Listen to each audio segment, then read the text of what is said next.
So ayan mga ka-Watch and Learn, ilagay na po natin ang fern or yung hagnaya na pinanguha ko. Ayan.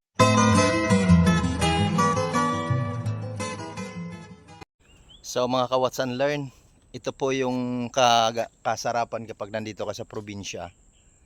So marami kang pwedeng mapitas na panggulay.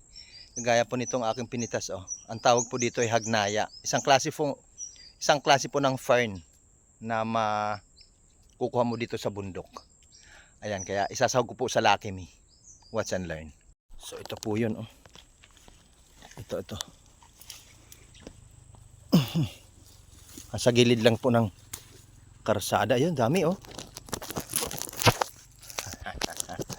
Wow. Ito, oh. Ito po, oh. Hindi pala dito. Ito, oh. Ayan. So isasahog natin sa Lucky Me. Ang dami, oh. Ito pa. Ang mahal po nito. Sa Laguna wala po nito. Yan. Yung tawagin po nito ay hagnaya dito sa amin. Isang klase ng fern na pwedeng gulayan. Ito pa, oh. Okay na ito. Ang sahog lang naman sa Lucky Me. A few moments later. So ayan, hihimayin lang po natin to. Sasama natin sa Lucky Me. Nadaanan ko lang kasi to. Ayan, sayang. Ang tala sa atin, wala to sa Laguna, wala nito. Ay dito nagkalat lang sa tabi. Walang nangunguha. Wala nangunguha. Yung iba kasi ay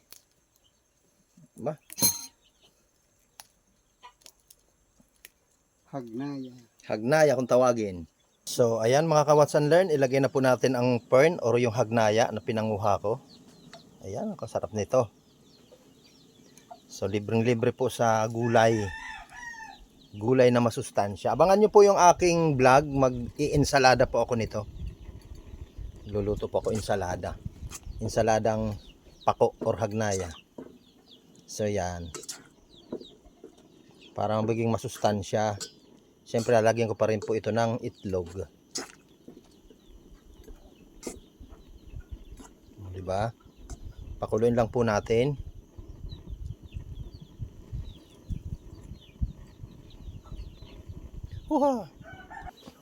So, ayan po, saka po natin lalagyan ng itlog.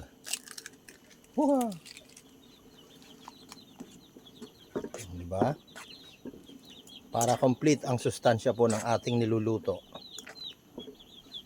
So, ayan na mga ka-Watch and Learn, titikman na po natin ang ating Lucky Me with hagnaya.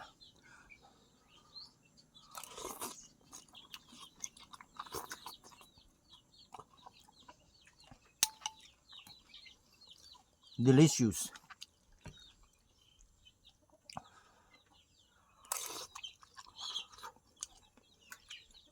Sarap.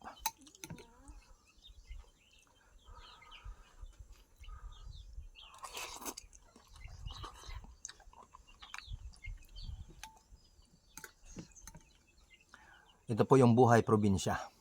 Ang sarap manirahan.